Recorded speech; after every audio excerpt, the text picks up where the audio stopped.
Welcome to Talmudic Treasures. Today we're learning Ketubot page 55, which discusses a concept that sometimes we go basar umdana. Namely, we look into a situation, and even though technically, based on the actual laws, one would say that the law is a certain way, but if we think about the individual who's saying it, perhaps we could read a little bit more into what he was thinking. And one of the examples that is found on this page is in a case where you have a person who is sick. A person is on his deathbed. Now, technically, when it comes to a get, a divorce document, now the person himself does not have to write it. You could instruct someone else to write a get.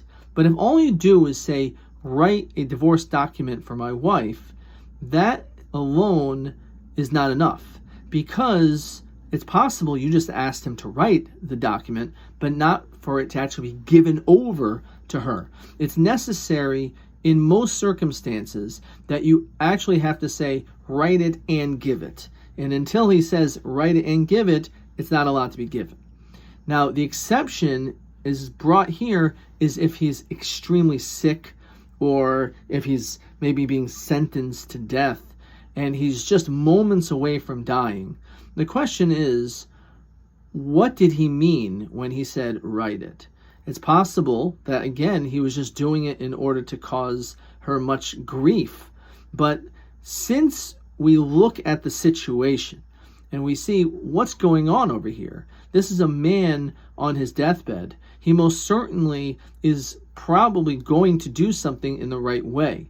And therefore, even though he probably wanted to say give it, but because he's in such a difficult situation, his mind is so preoccupied being sick and dying that he didn't say it exactly the way he was supposed to. And therefore we're able to read between the lines and say, you know what, he meant write it and give it. And therefore that has major different halakhic applications, because we know that if she's divorced, then she's free to marry whoever she wants. If, let's say, they didn't have children and she and her husband died, so then all of a sudden we fall under the category of what we were learning before about yibum, that she would technically now have to marry his brother, or at least have chalitza performed. So sometimes we will look into a situation and understand exactly what's happening.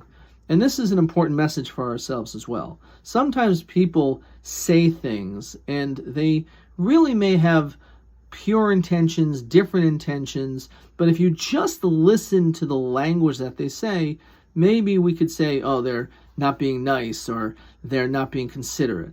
But the reality is, if you look a little bit deeper into the person and understand where they're coming from, then maybe you'll realize that they're really wanted to say something else, but maybe it just didn't come out.